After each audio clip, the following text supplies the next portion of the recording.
सोमवार 13 मेची संध्याकाळ मुंबईतल्या घाटकोपरमधल्या एका पेट्रोल पंपावर अतिशय दुर्दैवी घटना घडली। एक भलं मोठं होर्डिंग या पेट्रोल पंपावर कोसळलं आणि 14 जणांचा जीव गेला। अनेक जण जखमी झाले।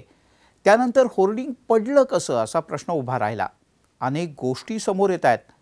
साधारण वर्षभरापूर्वीच हे होर्डिंग काढावं यासाठी काही तक्रारी सुद्धा दाखल झाल्या होत्या। अनेक तक्रारी दाखल झाल्याचं पुढे आलंय, पण कारवाई मात्र झाली नाही। 13 मेला याच दुर्लक्षामुळे 14 जणांना आपला जीव गमवावा लागला। या दुर्घटनेच्या मागे एक नाव समोर येत आहे आणि ते नाव आहे भावेश भिंडे। हा भावेश भिंडे आहे कोण, तो या दुर्घटनेला का आणि कसा जबाबदार आहे, हेच या व्हिडिओमधून आपण जाणून घेऊयात।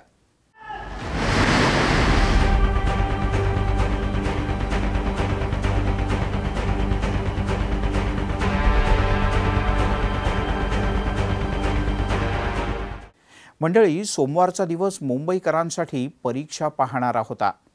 कारण सकाळी सिग्नल यंत्रणेतल्या बिघाडामुळे रेल्वे खोळंबली आणि दुपारी ओव्हरहेड वायर तुटली आणि संध्याकाळी जबरदस्त पाऊस सुरू झाला। वादळी वारे सुरू झाले, धुळीचे लोट उठले आणि या सगळ्या दरम्यान घाटकोपरमधून एक धक्कादायक बातमी आली, भलं मोठं होर्डिंग कोसळल्याची।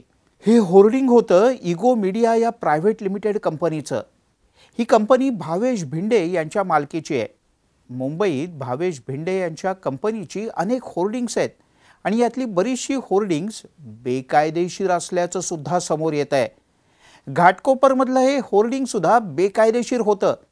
शिवाय त्याचा आकार पालिकेनं ठरवून दिलेल्या आणि मंजूर केलेल्या होर्डिंगच्या पेक्षा 3 पट मोठा होता। महापालिकेच्या नियमानुसार जास्तीत जास्त 40 बाय 40 फुटाच्या होर्डिंगला परवानगी आहे, पण हे होर्डिंग होतं 120 बाय 120 फुटांचं। काही दिवसांपूर्वीच मुंबई महापालिकेनं भावेश भिंडेच्या कंपनीला होर्डिंग काढण्यासंदर्भात एक नोटीस सुद्धा बजावली होती। लायसन रद्द करण्याचा इशारा दिला होता, पण कंपनीनं महापालिकेच्या आदेशाकडे दुर्लक्ष केलं।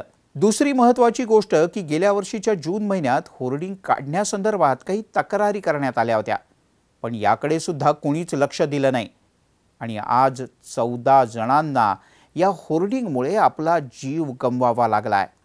होर्डिंग कंपनीचा मालक भावेश भिंडे सध्या फरार आहे। दुर्घटनेनंतर तो आपल्या कुटुंबियांच्या सोबत फरार झाल्याचं कळतंय। याच दरम्यान भावेश भिंडेचे राजकीय लागे बांधे सुद्धा समोर आले आहेत। भाजपच्या नेत्यांनी उद्धव ठाकरे यांच्या सोबतचा भावेशचा एक फोटो शेअर केलाय आणि राजकीय आरोप प्रत्यारोप लगेचच सुरू झाले। या दुर्घटनेच्या नंतर बेकायदा होर्डिंगचा मुद्दा सुद्धा ऐरणीवर आला, पण जर याच संदर्भातल्या तक्रारीची योग्य वेळी दखल घेतली गेली असती तर कदाचित अशी दुर्घटना घडलीच नसती। पण अशा दुर्घटना घडून गेल्या ना की जर आणि तरला अर्थ नसतो। त्यामुळे कारवाई ही योग्य वेळीच केलेली बरी। तुम्हाला काय वाटतं?